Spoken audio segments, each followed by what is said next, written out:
Alright man, ecological approach. This has been like a hot topic in Jiu-Jitsu nowadays. And I noticed that you bring it a lot to your class, so what is your take on the ecological approach? Yeah, something we've been trying to implement more in the classes, and I think first it's just a really fun way to train.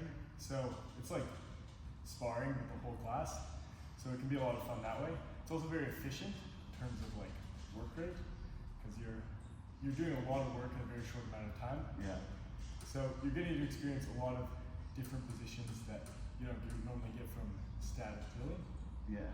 But there are some issues. I think there's a big learning curve with this style of training, because it also teaches you how to be a good training partner. So if you're just being, the unstoppable force of the brick wall and lock up and won't let your partner get anything, you're not really learning how to defend, and they're not really learning how to attack. Yeah. So you kind of need that playful kind of back and forth. One thing that I got during your class the other day was like, first, like you said, the work rate, it's crazy. It's like, we had classes from white to black belt on that day. I pretty much trained with everybody, but I felt the class, I was drenched. It was like really tired. And one thing that I noticed on the second game is like, man, if I keep on like putting that much energy, I won't be able to finish the class. Although you're playing with all levels, but because the games have like certain goals, which is not like winning all the time, it's just like trying to find ways basically to cheat the game. You kind of need to go through a pace, otherwise you don't finish. But what do you think is the main challenge for a white belt that is starting to do the ecological approach? They get here, it's like, let's play a game now. Well, I think it'd be really beneficial for white belts, like on a someone come in with a clean slate, because they don't have to think about trying to figure out, what's De La Hiva, what's X guard, even what's a body lock, what do I do all this? It's just the simple goal of get past the legs, connect to the body. So it can be really simple in that way, but obviously the people who've been training a long time have a bunch of technique. They have all the secrets, they have all the things that work, they have all the things that doesn't work. So they're gonna have a huge advantage, but I think although it'll be a really steep learning curve, it'll be really quick as well. So they'll quickly get to like a baseline of skills. I think that's something we're seeing right away. Yeah. Another thing that it's amazing to see when we put those games is that you see people that have just like a few weeks of jiu-jitsu doing like technical stuff, but they don't even know that they're doing. But they're doing guard, they're switching from scramble to scramble. That's really nice to see. But for call abouts that look to that game is like, man, why really am I doing this? What do you think? I think, like you said, like the work rate is really high. So even if I'm going against someone who's a lot less skilled than me, they're going to be able to push the pace. I'm not going to be able to win every single battle. Yeah. So it's going to switch the focus to winning every single battle to almost what's the minimal amount of effort I can do to survive or win the battle. Which is what they should be looking at technique anyway. But sometimes like you start to develop a game, it gets like so attached to it that you kind of like tend to pass this part. Yeah, that's interesting. Yeah, I think it's important to know too, like the goal of the game, whether like which player is actually working towards the goal. Because, for example, if the game is to try and pin your partner, then the game will be set up to where the bottom person can do risky things that they wouldn't normally do in jiu-jitsu, but it causes different reactions that you wouldn't normally see in jiu-jitsu. So you have to figure out how to deal with the things that you are going to come up with in a normal role. And you're talking about like, if you have, let's say 3-4 games, you're talking about roughly 20-25 interactions minimum.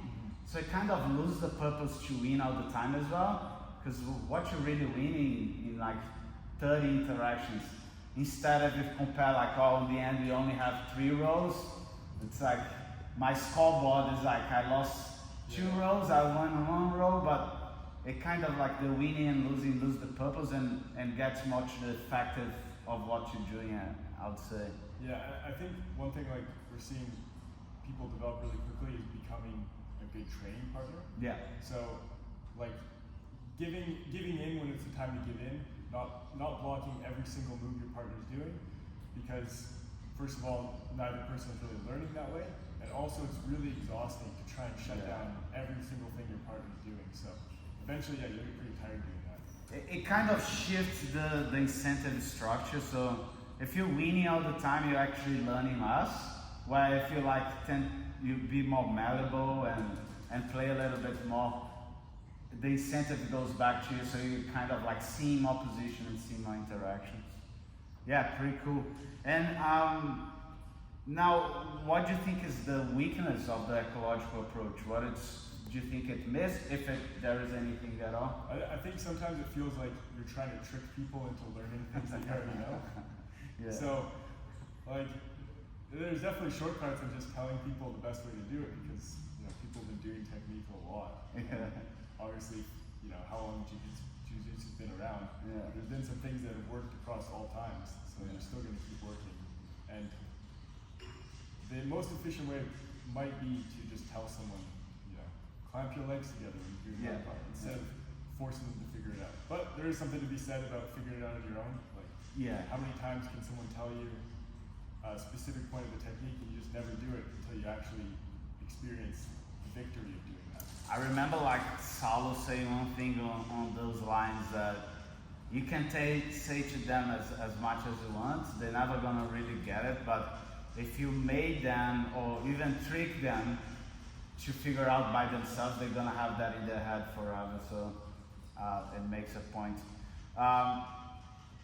The mix between the traditional approach of like teaching techniques could be like something to put on top or before. Do you think it's a good merge, or do you think we are like heading to a place that we're gonna see more and more the ecological play more?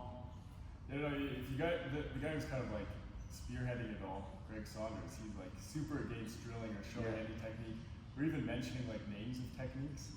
He's like a true purist, and I can see there's like some value in that, but it does seem like there's a lot of times where the most efficient way is just to tell someone a specific point of the technique to get better. So I think there's definitely.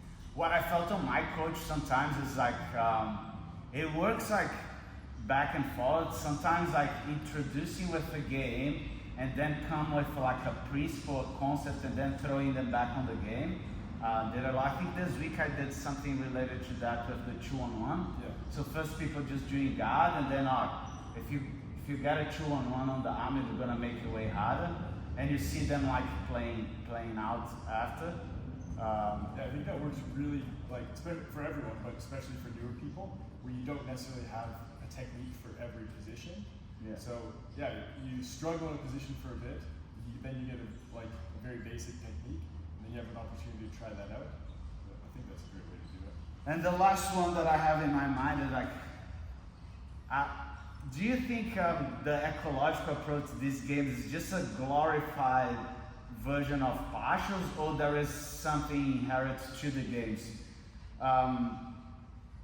It's simpler, or is there any difference between like the partials that people always did, that like Roger Gracie says that it only trains like a certain part of the move, or the games is really something new?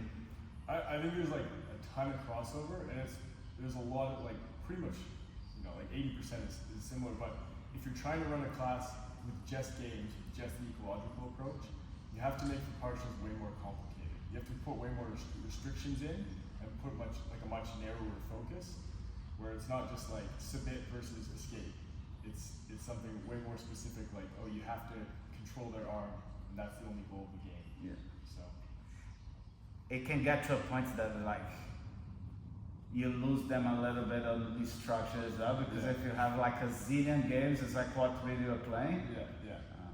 And I think that's just the one of the biggest difficulties is like giving a clear focus of the class. Narrowing the game. Yeah, because if you go in and you learn an armbar, you can leave that day and be like, okay, I learned armbar today. But if you've played like 6 different games, you can't really be like point to one That doesn't mean you didn't learn, but in your mind, it doesn't feel like you walked away with anything, but you walked away with, you know, thousands of experiences and moments that you might not get in regular training. Literally hours on the mat. What really counts, eh? Yeah, that's good. Awesome. Tell us what you think. Do you think it should be a mix, just ecological? Leave the comments there, and see you soon.